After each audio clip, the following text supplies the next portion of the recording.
Hello বন্ধুরা, নমস্কার। দেখো, কার্তিক পুজোর সময় আমরা কার্তিক ঠাকুর কিনতে এসেছি। একটা বাড়ির পাশে বাড়ি আমরা ফেলবো বলে। হ্যাঁ, এই যে কার্তিক যেখানে ঠাকুর গড়া হয় সেখান থেকে কার্তিক ঠাকুর কিনে নেয়, পাশের বাড়িতে ফেলেছি। এই যে সেই দাদাটা দাঁড়িয়ে আছে গেটের ভেতরে। হ্যাঁ, আর আমরা সব পাড়ার বউ আর মেয়েরা মিলে এই কার্তিক ফেললাম তাদের বাড়িতে। তারা খুব আনন্দ হয়েছে, আমরাও সব ঠাট্টা আর ইয়ার্কি ঠাট্টা করলাম। এই যে কার্তিক তাদের বাড়ির গেটের সামনে আছে, সেই কোলে করে নিয়ে যাচ্ছে। তারা আনন্দ করে কোলে করে নিয়ে যাচ্ছে। আমরা আর একজনের বাড়িতে আমরা কার্তিক পুজোতে নিমন্ত্রণ ছিল, সেখানে আমরা গেলাম। দেখো, এই যে কার্তিক ঠাকুর, তাদের বাড়িতে পুজো হচ্ছে। এই যে আমার ছেলে বসে রয়েছে, আমার ছেলের স্যার আছে ওখানে।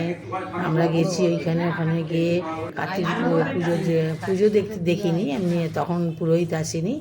হ্যাঁ, এমনি ডেকে একটুখানি খাবার দাবার করলাম, খিচুড়ি ভোগ খেয়ে আবার বাড়ির দিকে আমরা রওনা হলাম। এই যে তাদের বাড়িতে আমরা এই যে খাচ্ছি। এই যে দেখো, আলুর দম আর খিচুড়ি ভোগ। আর আর যেখানে আমরা কার্তিক ফেলেছিলাম সেই বাড়ির দিকে রওনা হলাম। এই এসে রাস্তায় দাঁড়িয়ে আছি আমাদের বাড়ির পাশেই। দেখো, বাড়িটা খুব সুন্দর সাজানো হয়েছে। খুব সুন্দর লাগছে। এই যে আমার ছেলে আর ছেলের বন্ধু এলো।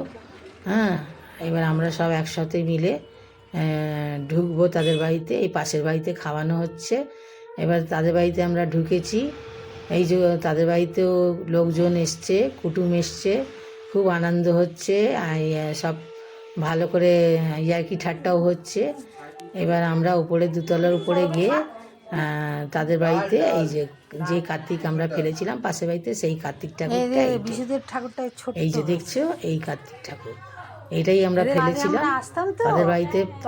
ঘুরলাম চারিদিকে, ঘুরে টুরে ঘরগুলোকে সব দেখলাম ভালো করে। অনেকদিন পর ঢুকেছি। এই আমার বন্ধুরা, সব পাড়ার বন্ধুরা মেয়েরা মিলে ফেলেছিলাম, সব বসে আছে। আমি তো ভিডিও করছি, আমাকে তো দেখতে পারবে না তোমরা। এই আমার ছেলের বন্ধু আর আমার ছেলে বসে আছে। এই দেখো, দাদা বাড়িতে আত্মীয় স্বজন এসছে। যদি ভিডিওটা ভালো লেগে থাকে, thank you for watching. Like, share, comment করে দেবেন। বেশ ভালো গো, জানো, ছোট্টর মধ্যে ঘর সাজানোর পরে তো বইয়েরই দরকার হয়।